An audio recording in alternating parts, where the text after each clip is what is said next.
And finally, we've got Bill Leake, CEO of digital marketing agency Apogee Results, and he is going to be talking about strategies and meta tactics to rapidly grow your performance of your paid digital media campaigns. So, Bill, are you with us?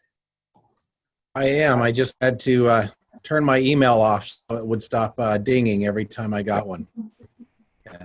And we may get some train noises in the back here. So I guess that's more excitement that a lot of us are getting in these current times. Yes, part of the ambiance. All right. We're not seeing your screen yet. I know, I'm working on it. One second. Okay. All right, no rush. And I did the rookie mistake of going for the slideshow before going to get the screen. Let's see. Where do I request? I get to full screen here. Okay. Here we go.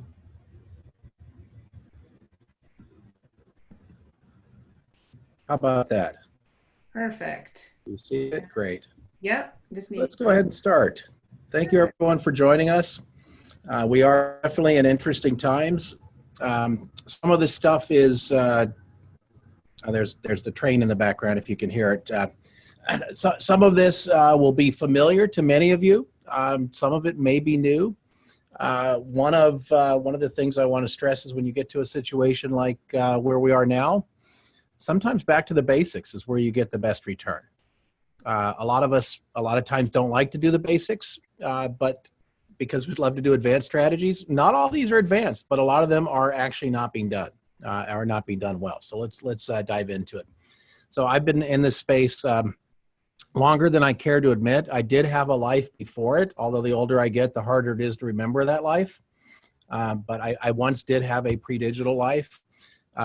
I do, over the course of the time, I've worked with some folks, and most of them would have good things to say, and some of them are humans just like me and might have other things to say. But for the most part, we try to do our best. We have good humans who care about clients, and we have achieved some amazing results, as have many, many other folks out there. So the first thing that I would stress if you're really trying to improve your digital ROI is never lose track of who is your customer, where are they in life, and what role can digital play in that. If you're B2C or B2 small business, digital can be the lead actor in the movie. It can totally be GRU. It can be the predominant driver of ROI and success. However, if you're business to enterprise, sometimes digital becomes more of a supporting actor, more of the minions, and you look for intersection points. Historically, that was even more important in B2B because people were spending lots of money on physical events. As you've heard earlier today, there seem to be fewer physical events going on. So B2B has really picked up where digital now is one of the only actors left, or virtual events.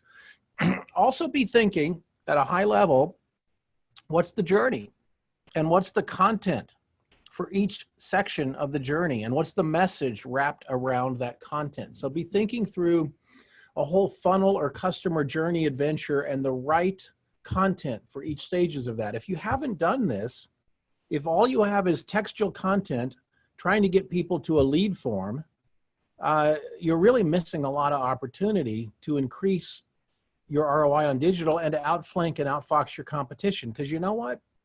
All your competitors are right there as well, going for last mile inside the red zone, get people just over the finish line. And that's the most expensive stuff to do. If you do stuff earlier funnel, earlier customer journey, they might not even look at your competitors. Or by the time they do, you've reframed and relensed the way they should do their purchase decision, and your competitors look orthogonal to that.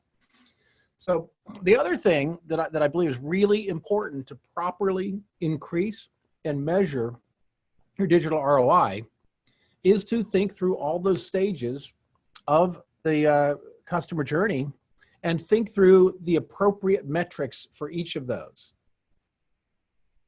because not everything is going to be fill out a lead form. Sometimes it's going to be engagement on a page. Sometimes it's going to be, did they watch the video all the way through? And ideally, your marketing budget in conversations with your CMO and your CFO ultimately need to have different ROI metrics for each stage of the journey. And where this really falls, well, and we need to know about attribution.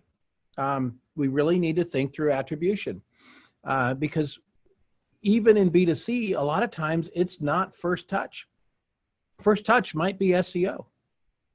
Second touch might be paid search.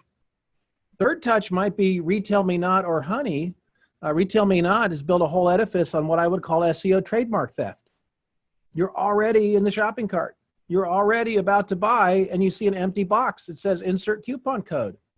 Well, most people don't want to be the village idiot, so we do an alt tab and we search for brand name space coupon.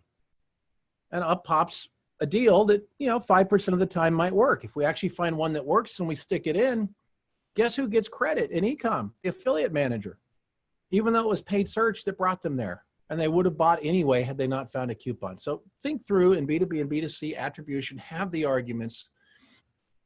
And then we really need to get beyond, badly need to get beyond things like what's my ROI on Facebook? And what's my ROI on Google? And what's my ROI on Bing? We really need to matrix this a bit more, crosshatch it, and think through what's our ROI by platform, by stage of journey. Because there are a whole bunch of keywords on Google that are not conversion keywords in the final conversion. They're awareness and interest keywords. And if we're measuring those on demand gen success or demand gen metrics, we won't buy them. And if our competitors are buying them and we're not, they're getting those folks on the journey with them and we're trying to intercept them off the back of the truck in the last mile, which is a lot harder to do and a lot more expensive.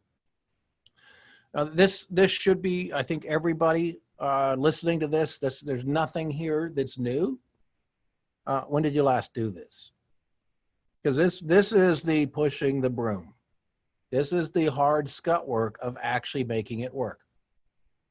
And I would say if anyone's on this call and they are hands deep in Google, keep this up. If you're managing either an agency or a team that's supposedly doing this, figure out how often are they testing ad copy?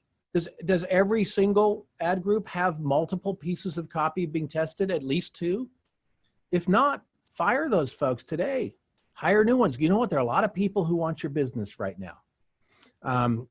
So always be testing, always be measuring, and always be asking in these digital environments, what else can I learn from this? If something's doing well in social, might it also do well in display? If something's doing well on YouTube, might it also do well on Facebook? If something's pulling well with search or social ad copy, maybe I should test that in email. So always be thinking, what else can I learn? A couple of real quick things. I love low-hanging fruit. One, when you're thinking about Google, remember, I got a bunch of search engines here. It's not just the textual one. Here's a sign for a search for custom signs.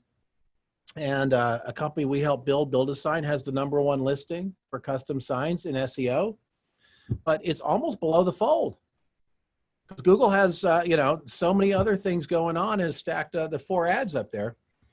When you go further down, up pops the map. Now there's a company out there that are not pikers when it comes to SEO. It's a company called Vistaprint. You guys may have heard of them. They're #2 in SEO. What does #2 do for you these days? Kind of depressing. Anyway, lots of search engines on Google, lots of ways to add. How many of them are you participating in? This one's huge. This one's huge. How many of you are ramping up your YouTube budgets? This is the time to do it. You absolutely need video content. It actually works for B2B too. People often write off YouTube and think it's really just B2C. There is lots and lots of B2B content on YouTube. But there's not as much as there is in textual form on Google. So you could do some really interesting things on YouTube. Here's an outfit that we promoted with paid YouTube search and other things. We ended up getting thousands of inquiries at a phenomenally low CPL, and then we also SEO optimized it. One quick YouTube tip: if you do webinars, think about chopping up a 45-minute webinar, take the highlights, and come up with 10 different 2-minute clips, nuggetize those, and each of them is optimized around 2 or 3 slides in a different SEO keyword on video SEO. Set up a branded channel, keep the content short. If you're doing this on a channel, think it's just like a blog. It's just like a podcast. You're doing it regularly. Promote it. You got multiple options to promote it. And then always think about stage of journey and promote to the next journey and retarget that channel to try to bring them to your main website. So this just keeps going up and up, but people are watching video. Pro tip number 2, it's amazing how many people forget about Bing. It's there, it's big. 34.7% of the US desktop market the last time I checked. Desktop customers are more valuable. Now, they may not hit the materiality threshold because everybody's doing mobile these days, but it's huge. There are some searchers not reached with Google. It has typically 30% less cost and similar. You got to test for yourself because your mileage not only may vary, your mileage will vary. But it typically has lower competition and lower cost.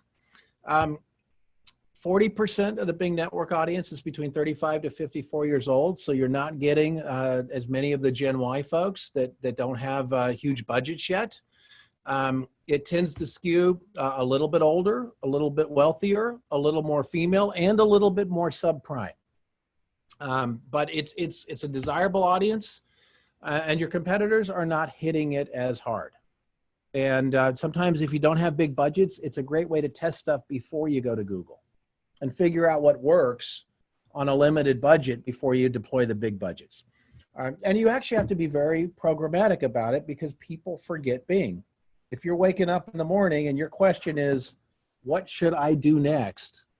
The answer is almost always Facebook or Google.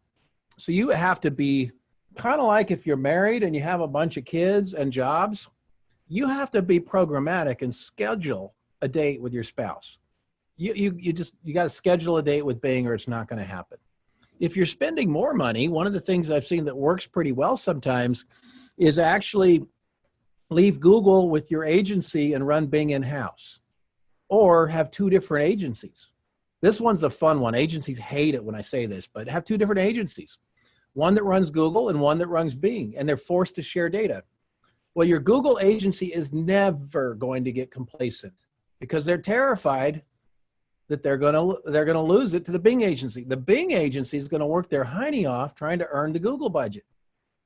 And you've got this nice little thing going on. And if you ever have to terminate one, you actually have built in a fault-tolerant failover. You flick a switch and you're not hosed. So anyway, I've seen that happen a few times. I mean, agencies hate it when I suggest that, but I think it actually sets up a really nice situation for the client. Let's go to a few other things here. One, think about being in multiple shelf spaces. If you have a channel, if you've got PR wins, other kinds of things, think Procter & Gamble and think shelf space. Here's a client of ours. They're all owned by stamps.com. They're doing well in this space. They're SaaS-based shipping software programs. They own a number of brands, and they've kept the URLs and domain sites out there. And so if you're looking for shipping software, 3 of the 4 places here, ShipStation, Shipping Easy, and Indicia, are all owned by stamps.com. Who are you going to choose? Doesn't really matter. You're getting one of theirs.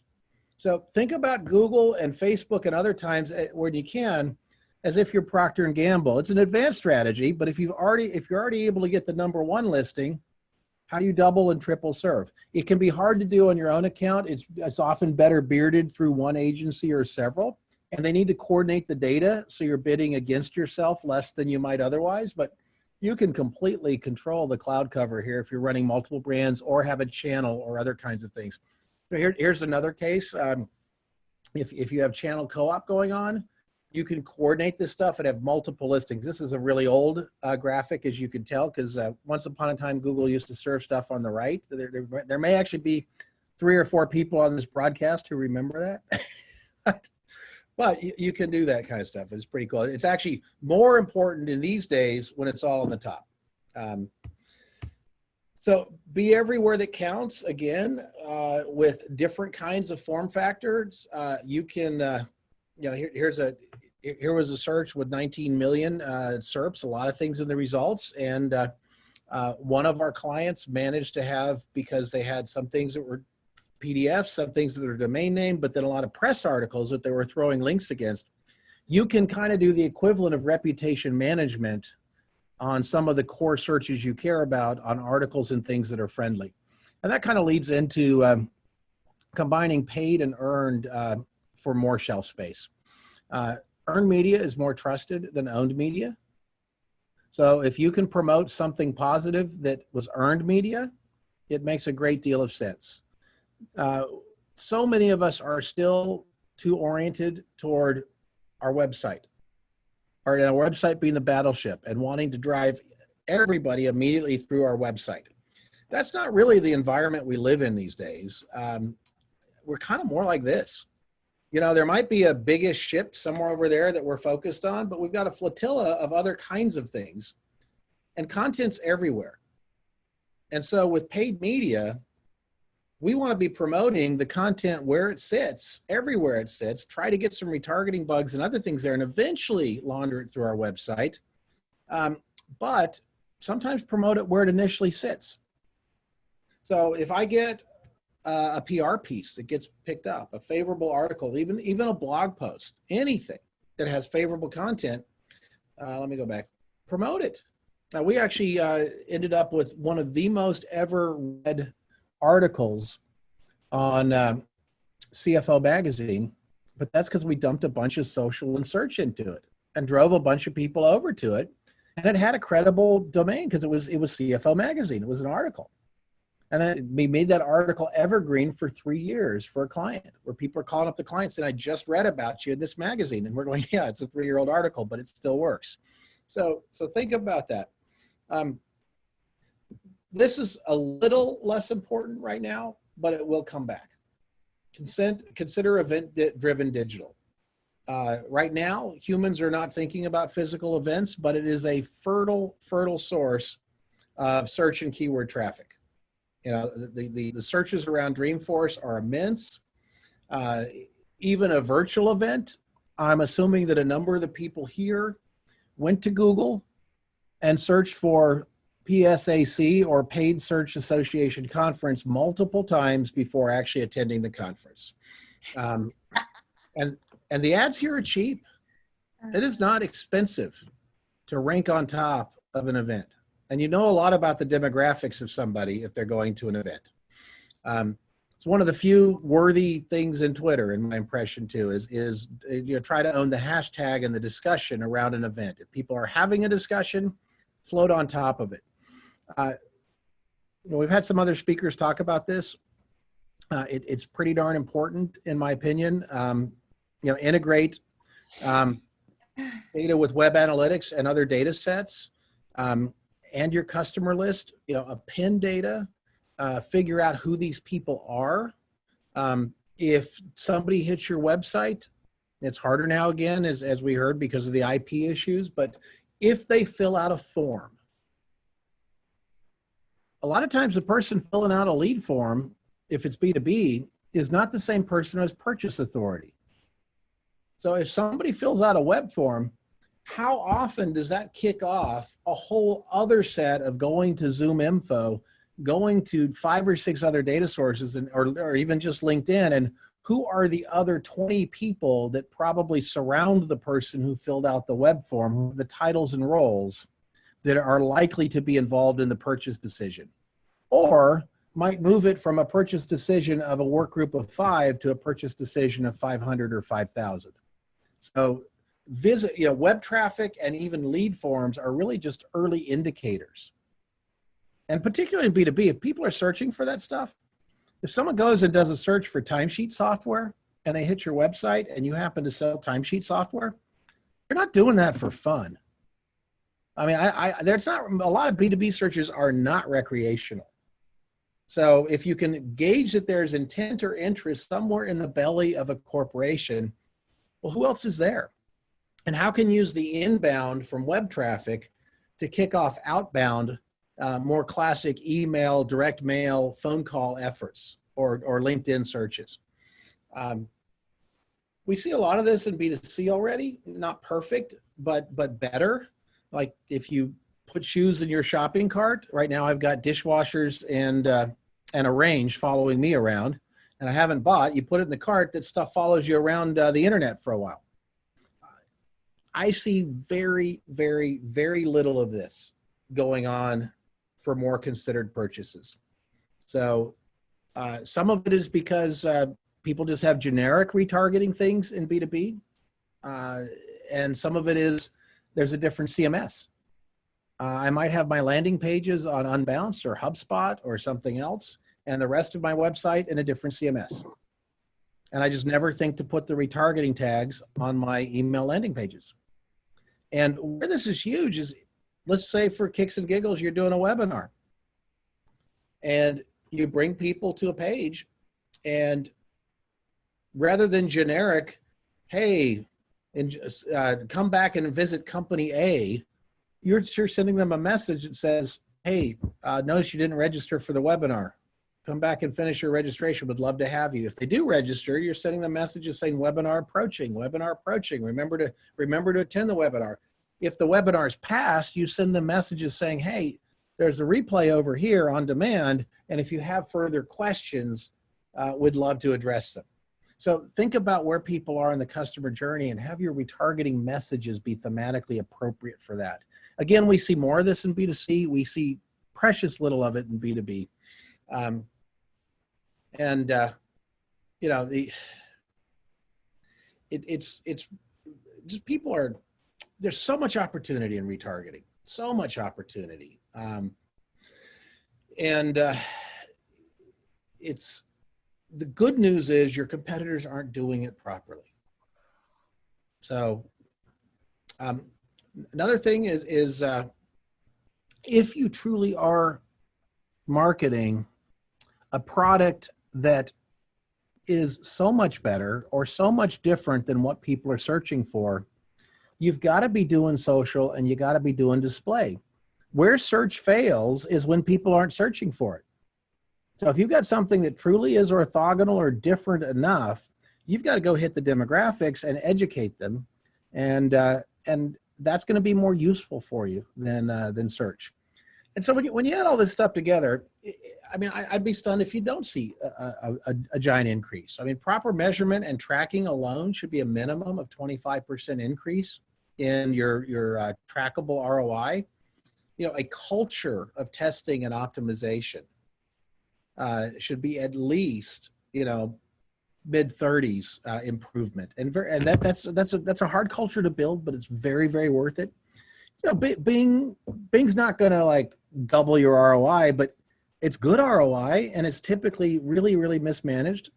YouTube and video, whether social or not, has a massive opportunity to move things upward, and is really, really underinvested in compared to many of the other channels. And then all the other tips, I think you'd get another 15 to 25%. So I'm willing to bet you got 125%, which is a more than doubling plus increase here. But it does involve picking up a broom. But you know, we do have a lot of time in our house with brooms these days. I'm guessing many of us have a far cleaner house now than we did when we were in the office. And don't forget conversion. You know, this is part of the always be testing, whether you're just doing heuristic and starting there, whether you go to the next level, qualitative, which is persona based, or whether you have enough traffic to really be doing multivariate. But you know, conversion is another area of our world that I think is perennially underinvested in. You know, I'm just a guy who's been studying this for a very long time. We're all students in it together. I'm sharing kind of, you know, stuff from what I've seen, but your mileage will vary. More than happy to have the team offer, you know, a free evaluation to you, either of the website from an SEO perspective, any paid digital campaign, or analytics audit if you need one of those. But you know, pleasure to be here. we'll get through all this stuff together, and around the corner, on the other side of this, on this corner, things will be better for digital. You know, right now, a lot of folks are pausing everything they can pause from a spend perspective, but this is only accelerating the trend to digital for us. And I think that's that for those of us in attendance is a really good thing from a career and work perspective once we get through these speed humps. And again, thank you very much, and I'm more than open to any questions I can answer. Thanks, Bill. It's great.